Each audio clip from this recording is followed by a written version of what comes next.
Business motivation দেওয়া যতটা সহজ, ফিল্ডে নেমে বিজনেস করা তার থেকে অনেক বেশি কঠিন। আমি সহমত পোষণ করি তোমার সঙ্গে, তোমার এই মতামতের জন্য আমি ধন্য। কিন্তু তোমার একটা কথা বলো, যে আজকের এই সময়ে, বর্তমান সময়ে দাঁড়িয়ে কোন ফিল্ডে কম্পিটিশান নেই তুমি আমাকে বলতে পারো? তুই চাকরি করবে, সেখানে একাধিক কম্পিটিশান, 10টা সিটের জন্য 10,000 ছেলে অ্যাপ্লিকেশন করে। বিজনেসের ক্ষেত্রেও তাই, প্রত্যেকটা ডিপার্টমেন্টের ক্ষেত্রে বর্তমান সময়ে কম্পিটিশান ছাড়া কিছু আছে? তোমার কি জানা আছে যে সেই ডিপার্টমেন্টটাতে কম্পিটিশান নেই? সব সময় নিজেকে কেন দুর্বল ভাবো? কম্পিটিশান থাকবে। আর এই জীবন যুদ্ধে সংগ্রাম করে এগিয়ে যাওয়ার নামই হচ্ছে জীবন্ত প্রাণ। যখন তোমার স্রোতটা থেমে যাবে না, তোমার যখন মনের আকাঙ্ক্ষাটা, তোমার যখন নিজের প্রতি বিশ্বাসটা হারিয়ে যাবে, তুমি তখন শেষ হয়ে যাবে, তোমার স্রোতটা স্তব্ধ হয়ে যাবে, তুমি আর এক পাও এগিয়ে যেতে পারবে না, ডিপ্রেশনে ভুগবে। তোমার মনে পড়ছে সেই ক্লাস 1-এ যখন তুমি ভর্তি হও, তখনও কম্পিটিশান করেছো। কার সঙ্গে করেছো? ছাত্রছাত্রীদের মধ্যে। তুমি তারপরে এডুকেশন লাইফে ছাত্রছাত্রীদের সঙ্গে বন্ধুত্ব করলেও কম্পিটিশান চালিয়ে গেছো, যে টপার হতে হবে, নাম্বার পেতে হবে, পাস করতে হবে। এটা তোমার কোয়ালিটি এবং ক্যাপাসিটি নিয়ে তুমি কম্পিটিশান করে গেছো। আজ এই সময়ে এসে বিজনেস ফিল্ডে নেমে তুই ভাবছো যে একদম সুন্দরভাবে আজ বিজনেস শুরু করলাম, আমার সেলিং শুরু হয়ে গেল, প্রচুর কাস্টমার আসতে লাগলো। প্রথম কথা হচ্ছে, যদি বিজনেস করতে চাও, বিজনেস মাইন্ডেড হও। দ্বিতীয় হচ্ছে, বিজনেস করতে গেলে নিজের প্রতি বিশ্বাস রাখতে হবে, ধৈর্য রাখতে হবে, পেশেন্স রাখতে হবে। একদিনে বিজনেস কখনো বড় করা যায় না। আমার প্রথম জীবনের 5 বছর বিজনেস লাইফে 5 বছর একেবারে মাইনাসে গেছে। আমি ঘরের ভাড়া থেকে শুরু করে গাড়ির ভাড়া প্রত্যেকটা আমি আমার নিজের পকেট থেকে দিয়েছি। বাড়ি থেকে অন্যভাবে ইনকাম করে দিয়েছি, টিউশনি পড়িয়ে ইত্যাদি ইত্যাদি করে। আর্নিং সেরকম হয়নি। সুতরাং তোমাকে পেশেন্স রাখতে হবে বিজনেস করতে গেলে। আর যে ফিল্ডে তুমি বিজনেস করতে চাইছো সেটা সম্পর্কে ভালোভাবে জানতে হবে। আমরা কি করি, কারোর দ্বারা দেখলাম যে এই বিজনেসটাই সে ভালো প্রফিট করছে, আমি তার জন্য নেমে গেলাম বিজনেস করতে, তার দেখা দেখি নেমে গেলাম। এবার সে যেভাবে মার্কেটিং করছে, তার যে মানে ক্যাপাসিটি মার্কেটিং করা, সেটা আমার নেই। এর ফলে কী হচ্ছে, একটা সময় পরে বিজনেসটা মুখ থুবড়ে পড়ে গেল। নিয়ে তুমি দোষ দিচ্ছ বিজনেসটা, যে বিজনেসটাই কম্পিটিশন। না, তুমি পুশিং করতে পারো নি। তুমি বলো আমাকে যে কোনো একটা বড় কোম্পানি, হ্যাভেলস ধরো, হ্যাভেলস একটা ফ্যান তৈরি করেছে, বাজাজ কি তৈরি করা বন্ধ করে দিয়েছে? কমটন তৈরি করা বন্ধ করে দিয়েছে? তুমি ভালো করে বলো আমাকে, যে একটা কোম্পানি তৈরি করে, ব্র্যান্ডেড কোম্পানির কথা বলছি, বলেই কি অন্য কোনো কোম্পানি আর প্রোডাক্ট তৈরি করছে না? সেটা গ্রসারি বিজনেসের ক্ষেত্রেও একজন গরম মশলার প্যাকেট তৈরি করছে বলে তুমি আর তৈরি করবে না। সেটা ফাস্টফুডের ক্ষেত্রেও পাশে একজন ফাস্টফুডের স্টল বানিয়েছে বলে তুমি আর করবে না। তুমি তোমার নিজের কোয়ালিটি এবং ক্যাপাসিটি অনুযায়ী চালিয়ে যাও। কম্পিটিশানে থামতে হবে, কম্পিটিশান থাকবেই প্রত্যেকটা ক্ষেত্রে। বললাম তো, বিজনেস বলো, চাকরি বলো, এডুকেশান বলো, MBA করো, তুমি অ্যাডভোকেট হও, ডাক্তার হও, অল লাইনে, প্রত্যেকটা লাইনে কম্পিটিশান আছে। সো কম্পিটিশান থাকবে, চালিয়ে যেতে হবে। তোমাদের মধ্যেই আবার আরেকজনের কিউরিসিটি প্রশ্ন, স্যার বিজনেস তো করছি, কিন্তু আপনি জানেন নগদে বিজনেস চালানো ধার দিতে হয়। ইয়েস, বিজনেসের অপর একটা অংশের নাম হচ্ছে ধার দেওয়া। আচ্ছা, তুমি কি জীবনে কোনো বাকি নাও নি? নিজেকে কল্পনা করো, হয় মুদিখানার দোকানে বাকি নিয়েছো, বা তুমি ব্যাংকের কাছে লোন নিয়েছো, বাকি তুমি নিয়েছো। বাকি ছাড়া বিজনেস হয় না, ক্রেডিট দিতে হবে। অ্যাকচুয়ালি ক্রেডিট কোথায় হয় না, দেখো, ফুটপাতে বসে কেউ বিজনেস করছে, ফ্লাইং কাস্টমার, স্টেশনের পাশে কোনো একটা দোকান আছে, যাচ্ছে আসছে কাস্টমার, সেখানে কোনো ধার দেনা চলবে না। কিন্তু তুমি যদি খুচরো বিক্রেতা হও, তুমি আর এলাকায় দোকান বসিয়ে দোকানদারি করো, কাপড়ের দোকান হোক, মুদিখানার দোকান হোক, ওষুধের দোকান হোক, যা কিছু, তোমার বাধা কাস্টমার থাকবে, তারা তোমার কাছে ক্রেডিট নেবে, এটা নেবে। আবার তুমিও যদি হোলসেল বিজনেস হও, সেক্ষেত্রেও তোমার যারা পার্মানেন্ট দোকানদার, তারা তোমার কাছে ক্রেডিট নেবে, অনুরূপ নেবে, তুমিও নিচ্ছ। কিন্তু এই ক্ষেত্রে সিস্টেম আছে, যে ক্রেডিট দিলাম আর তুলতে পারছি না, তাহলে তুমি বিজনেস মাইন্ডেড নাও। বলেছি বিজনেস মাইন্ডেড হতে হবে, ধার দিলে ধার তুলে নেওয়ার ক্ষমতা রাখতে হবে।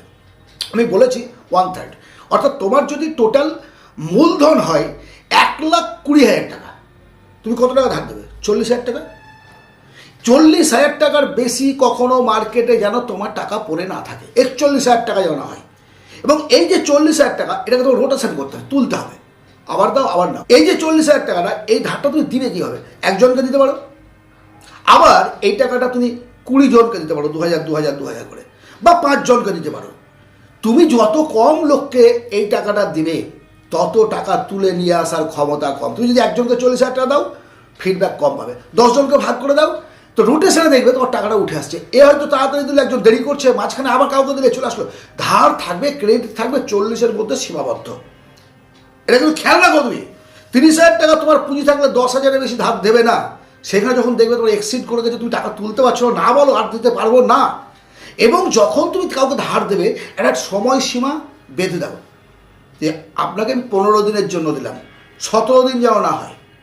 একদম স্ট্রিক্টলি যারা বড় মহাজন তারা তাই করে, এবং সেই বিজনেস পলিসি নিয়েই তোমাকে চলতে হবে। সব কিছু শিখিয়ে দিয়ে হয় না, কিছুটা নিজস্বতা থাকতে হয়। আর এই নিজস্বতা আসে কোথা থেকে? যারা তোমার এলাকায় পুরনো বিজনেসম্যান, তাদের সঙ্গে একটা রিলেশন তৈরি করো। দরকার হলে তার দোকানে কর্মচারী খাটো, প্রয়োজনে বিনা পয়সায় খাটো। কীভাবে বিজনেস চালাচ্ছে একটুখানি ফলো করো, তারপর তুমি এগিয়ে যেতে পারবে। বিজনেস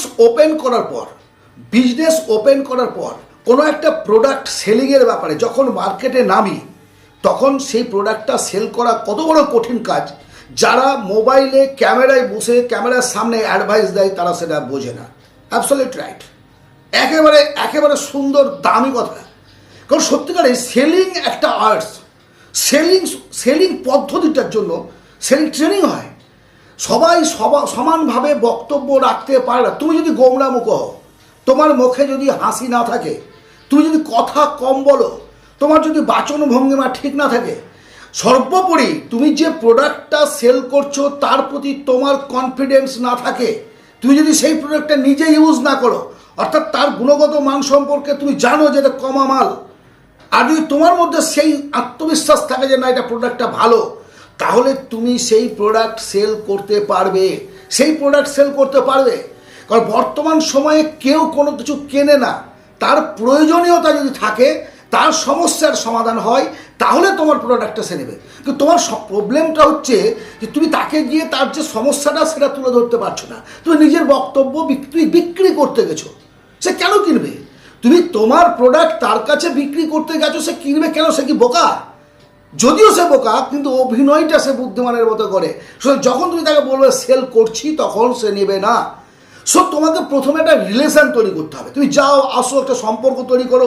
এবার তোমাদের মধ্যে একটা গল্প হবে যে আপনি কী করেন, ও জিজ্ঞেস করো আপনি কী করেন, আমি এই করি, ওই করি, এই করি, অমুক করি, তমুক করি, আমাদের কোম্পানি। একদিনে না, আমাদের কোম্পানি এই ভালো প্রোডাক্ট আছে। বিভিন্নভাবে তুমি তাকে পালিশ করে সেটা অবশ্যই পুশ করতে পারবে। হ্যাঁ, একদিনে পারবে না। তুমি সারাদিনে 100টা কাস্টমার মিট করো, তাও দেখবে হয়তো 10 জন নিচ্ছে বা 5 জন নিচ্ছে। এবার না বললো মানে তুমি কখনো ভেঙে পড়বে না। বিজনেসের সিস্টেম এটাই, সে না বলেছে তোমাকে নয়, তোমার প্রোডাক্টকে সে নেয়নি, তার প্রয়োজনীয়তা নাই। কেন না বললো এটাকে নিয়ে তুমি ভাবো, এটাকে নিয়ে তুমি রিসার্চ করো, এবং কিভাবে কথা বললে তুমি তাকে ইমপ্রেস করতে পারবে। তার না বলাটা হচ্ছে বিজনেসের ক্ষেত্রে একটা দারুণ লাভ। যদি তুমি ভেঙে না পড়ো, তুমি সেখান থেকে শিখতে পারবে। যত অপমানিত হবে তত তুমি শিখতে পারবে, তত বেশি শিখতে পারবে। একটা কথা খুব পরিষ্কারভাবে তোমাদের আমি বলি, আজ এই মুহূর্তে এই বয়সে এসে আমি ইউটিউব করছি, অর্থাৎ ইউটিউবে আসা আমার মোটামুটি 1.5 বছর হলো, 1.5 থেকে 2 বছর ম্যাক্সিমাম। তার আগে আমি লাইফ আমার কিছু ছিল না। তার আগের লাইফগুলো আমি কী করেছি? তার আগের লাইফগুলো খেয়েছি, ঘুমিয়েছি, তা তো নয়, কিছু তো করেছি। কিছু করে, কিছু শিখে, কিছু জেনে, কিছু ফেলিওর হয়ে, কিছু সাকসেস হয়ে তোমাদের সামনে এসেছি আমার জীবনের অভিজ্ঞতাগুলোকে শেয়ার করে নিতে। যে এত কাল ধরে একটা মানুষের ওয়ার্কিং আওয়ার্স হচ্ছে, ওয়ার্কিং ইয়ার্স হচ্ছে তোমার মোটামুটি 35 to 40 ইয়ার্স, 40-এর মধ্যে চেষ্টা করতে হবে জীবনে দাঁড়িয়ে যাও। তারপর আর পারবে না, তারপর তো সংসারে বিশাল চাপ পড়ে।